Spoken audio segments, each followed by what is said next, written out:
ನಮಸ್ಕಾರ ನಮಸ್ಕಾರ ನಮಸ್ಕಾರ ಎಲ್ಲ ಪ್ರೀತಿಯ ಚಾಲಕ ಮಿತ್ರರಿಗೆ. ಸ್ನೇಹಿತರೆ, ಇವತ್ತು ತುಂಬ ಜನಕ್ಕೆ ಅಂದರೆ ಚಾಲಕ ವರ್ಗವನ್ನು ಹೊರತುಪಡಿಸಿ ಚಾಲಕರ ಹೆಸರೇಳಿ ಬೆಳೆದ ಕೆಲವೊಂದಿಷ್ಟು ಜನಕ್ಕೆ ಹಾಲು ಕುಡಿದಷ್ಟು ಸಂತೋಷವಾಗಿರಬೇಕು.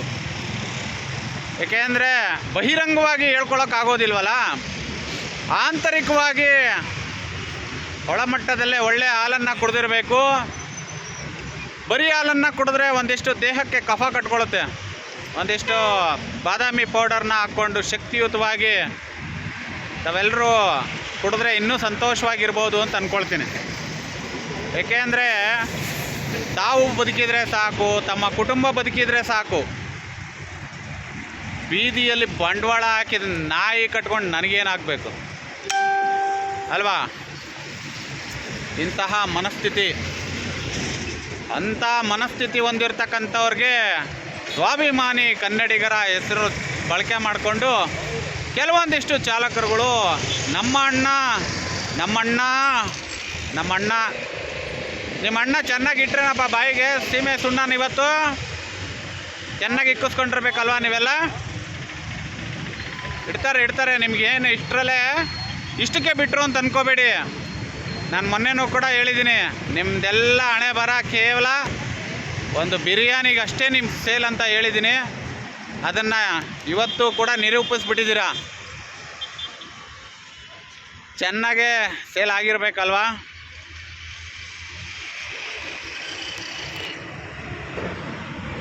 ಸ್ನೇಹಿತರೆ, ಇವತ್ತು ಹೈಕೋರ್ಟ್ ಒಂದು ನ್ಯಾಯಾಂಗ ವ್ಯವಸ್ಥೆಯಲ್ಲೇ ಅತ್ಯಂತ ಕೆಟ್ಟ ವ್ಯವಸ್ಥೆಗೆ ನಾಂದಿ ಆಡಿದ ದಿನ ಅಂತಂದರೆ ಯಾವುದೇ ತಪ್ಪಾಗಲಾರ್ದು ಅಂತ ನಾನು ಅಂದ್ಕೊಳ್ತೀನಿ.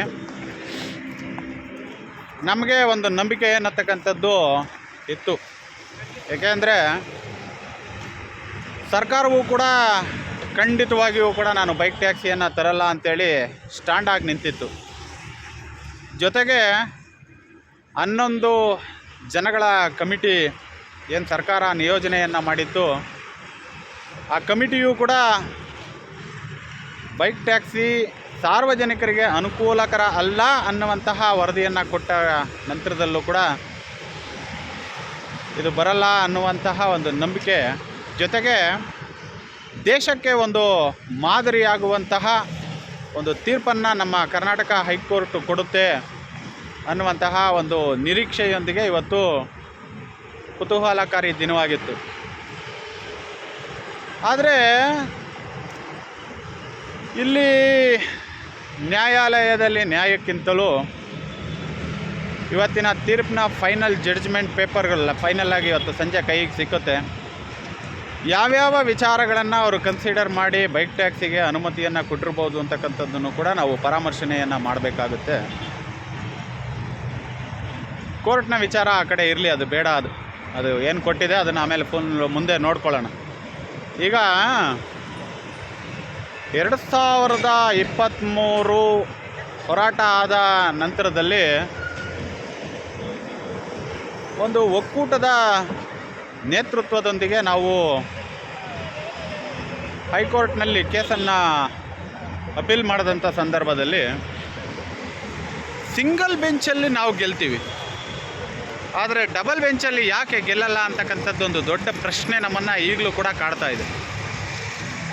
ಅದರ ಜೊತೆಯಲ್ಲಿ ಡಬಲ್ ಬೆಂಚಿನಲ್ಲಿ ನಮಗೆ ಆರ್ಗ್ಯುಮೆಂಟ್ ಮಾಡೋದಕ್ಕೆ ಸಮಯನೇ ಕೊಡೋದಿಲ್ಲ. ಒಂದೊಂದು ದಿನ ಈ ಅನಧಿಕೃತವಾದ ಸೇವೆ ನೀಡುವಂತಹ ಕಂಪನಿಗಳಿಗೆ 3 ಗಂಟೆಗಳ ಕಾಲ ಆರ್ಗ್ಯುಮೆಂಟ್ ಮಾಡೋದಕ್ಕೆ ಸಮಯನ ಕೊಡುತ್ತೆ. ನಮಗೆ ಆ ಸಮಯನ ನಿಗದಿ ಮಾಡೋದೇ ಇಲ್ಲ. 5 ನಿಮಿಷ ಮಾತ್ರ, ಅದು final last judgement argument last ದಿನ ಮಾತ್ರ ನಮಗೆ 5 ನಿಮಿಷ ಮಾತ್ರ ಸಮಯನ ಕೊಡುತ್ತೆ. ಇವತ್ತು ಅದ್ರ ಬಗ್ಗೆ ಚರ್ಚೆ ಮಾಡಿದಂಥ ಸಂದರ್ಭದಲ್ಲಿ ಸಿಂಗಲ್ ಬೆಂಚ್ನಲ್ಲಿ ಯಾರೆಲ್ಲ ಈ ಕೇಸ್ನಲ್ಲಿ ಇಂಪ್ಲೀಡ್ ಇದ್ದರೂ ಅವ್ರು ಯಾರೂ ಕೂಡ ಡಬಲ್ ಬೆಂಚಿಗೆ ಆರ್ಗ್ಯುಮೆಂಟಿಗೆ ಇಂಪ್ಲೀಡ್ ಆಗಿಲ್ಲ. ಏನು ಚಾಲಕರ ಹೆಸರು ಹೇಳ್ಕೊಂಡು ನಮ್ಮಿಂದಲೇ ನನ್ನ ಮನೆದು ಹೋದ್ರೂ ಪರವಾಗಿಲ್ಲ, ನನ್ನ ಮನೆ ಮಾರಿದ್ರೂ ಪರವಾಗಿಲ್ಲ, 10 ಲಕ್ಷ ಖರ್ಚಾದರೂ ಪರವಾಗಿಲ್ಲ, 1 ಕೋಟಿ ಖರ್ಚಾದರೂ ಪರವಾಗಿಲ್ಲ ಅಂತಿದ್ರಲ್ವಾ, ಅಂಥವರೆಲ್ಲ ಈಗ ಸುಪ್ರೀಂ ಕೋರ್ಟ್ಗೆ ಹೋಗೋದಕ್ಕೆ ರೆಡಿಯಾಗಿ. ಯಾಕೆಂದರೆ ಅವ್ರು ಹೋಗ್ತಾರೆ ಅಂತ ನಿರೀಕ್ಷೆ ನಮಗಿತ್ತು, ಬಟ್ ನಾವೇ ಹೋಗೋಂಥ ನಿರೀಕ್ಷೆ ಬರುತ್ತೆ ಅಂತ ನಾನು ಅಂದ್ಕೊಂಡಿರಲಿಲ್ಲ. ನೋಡೋಣ ಮುಂದೆ ಯಾರು ಸುಪ್ರೀಂ ಕೋರ್ಟ್ಗೆ ಹೋಗೋದಕ್ಕೆ ತನ್ನ ಆಸ್ತಿನೆಲ್ಲ ಮಾರಿ ಬಂದು ನಿಂತ್ಕೊತಾರೆ ಚಾಲಕರ ಪರವಾಗಿ, ಅದು ಬಡ ಆಟೋ ಚಾಲಕರ ಪರವಾಗಿ ಅಂತ ನಾನು ನೋಡ್ತೀನಿ. ಮುಂದಿನ ಚರ್ಚೆನ ಮುಂದೆ ಮಾಡೋಣ, ಇನ್ನೂ ಇದೆ.